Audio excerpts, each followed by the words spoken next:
The next step in the process is going to be a pretrial conference on April 15th at 8 a.m. That will be in person at the courthouse here in Bel Air, and we'll mail another notice to appear to you. All right, and we do have Jimmy Ray Howard, I believe. Good morning, Mr. Howard. Can you hear us? I object. It sounds like court's trying to subject me to your jurisdiction. Is this a court of record? So, Mr. Howard, this is 86th District Court. It's the time and place for an arraignment in case 26-5132-SM. You're zooming in with us this morning. Also zooming with us is Defense Attorney Roberts. She comes to us through the Indigent Defense Council, and she's here to assist with the arraignment process. We also have Assistant Prosecutor Ms. Wandmacher zooming in with us. I never gave consent to have any attorney appointed to speak for me. She's not appointed to speak with you, sir. She's sitting in with us. She is here to assist if you are interested in speaking with her, but you certainly do not have to. Okay, well, this is a court of record, correct? Yes.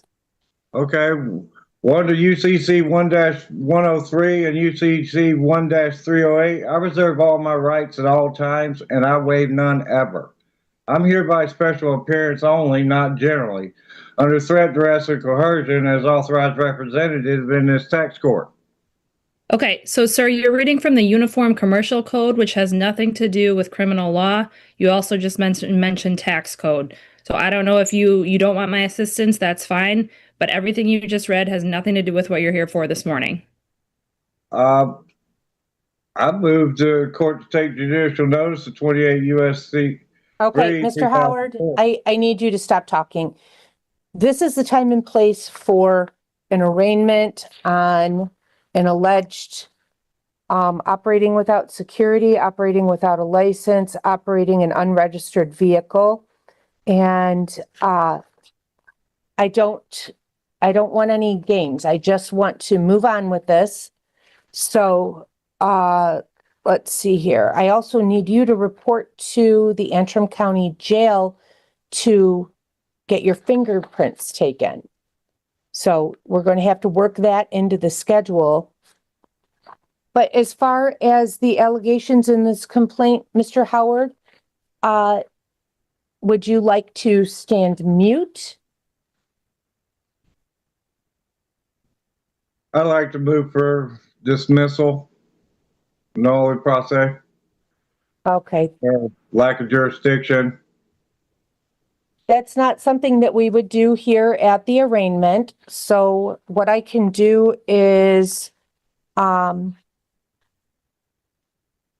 the court to enter a not guilty plea, that you stand mute, and we can set it for a pretrial. Do you want to be screened for a court-appointed attorney, or would you like to operate in pro per and represent yourself? I'm going to represent myself. Very good. I have a mailing address of 1950 Alden Highway. Is that correct? That is correct. All right. Do you have an email you'd like to list with the court? No, ma'am. I want to put on the record I do not consent to any of this. Okay. Duly noted. The next step in the process is going to be a pretrial conference on April 15th at 8 a.m. That will be in person at the courthouse here in Bel Air, and we'll mail another notice to appear to you. You weren't arrested, but I do have to set a bond. I'm going to set it at a $500 personal recognizance bond. So you don't have to post any money today, but I would ask that you not operate any motor vehicles without proper license, registration, and insurance through the state of Michigan, and that you remain respectful of all court staff, service and care providers, and obey all lawful commands. I appreciate you being here this morning, and please don't forget to get your fingerprints taken. If you'd like, you can do that this afternoon, or if you want to make one trip and do that on the 15th, we could accommodate that as well. Thank you for being here. And if you don't have anything further, you are free to leave the meeting.